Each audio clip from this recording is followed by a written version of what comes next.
Bayar utang tanpa uang. Begini caranya menurut fikih. Pernahkah kamu punya utang, tapi tak sanggup membayar langsung, namun ada orang lain yang juga berutang padamu? Islam memiliki solusi syar'i yang cerdas dan adil untuk kondisi ini. Hiwalah atau pengalihan utang. Dengan syarat tertentu, kamu bisa membebaskan dirimu dari utang hanya dengan mengalihkan penagihan kepada orang lain. Tapi tunggu dulu, tidak semua pengalihan sah.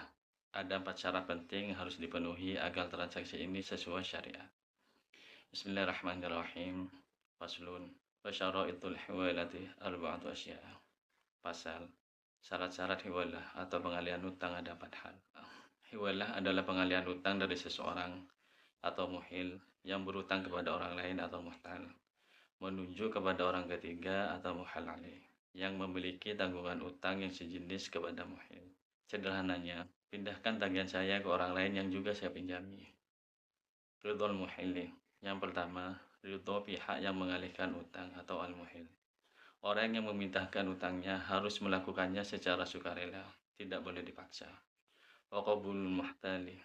Dan yang kedua, penerimaan dari pihak yang menerima pengalihan utang atau al-muhtal. Orang yang menagih utang harus setuju dengan pemindahan utangnya ke orang lain. Wa qaulul haqqi mustaqirron fi dhimmati. Yang ketiga, utang yang dialihkan harus sudah tetap dan pasti dalam tanggungan atau zimmah. Utang yang hendak dialihkan harus benar-benar ada dan sah dalam tanggungan, bukan utang yang masih diperselisihkan atau belum pasti.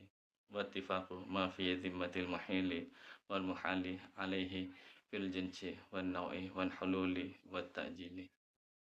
Yang keempat, kesepakatan antara utang yang ada dalam tanggungan pihak pengalih dan pihak yang dituju dalam hal jenis, macam, waktu jatuh tempo, dan penundaan.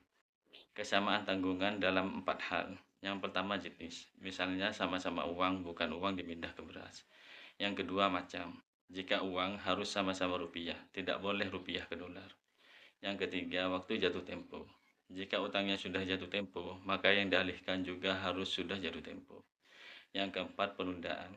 Jika salah satunya utangnya ditunda, maka harus ditunda juga. Wa tabra'u biha zimmatul muhili.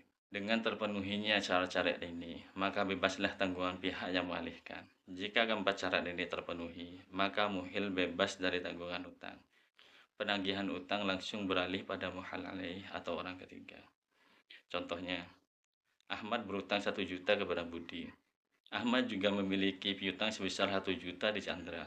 Lalu Ahmad berkata kepada Budi, ambillah utangmu dari Chandra. Jika Budi setuju dan jumlah serta sejenisnya sama, maka Ahmad bebas dari utang. Dan kini Budi bisa menagih langsung ke Chandra. Wallahu a'lam bishawab.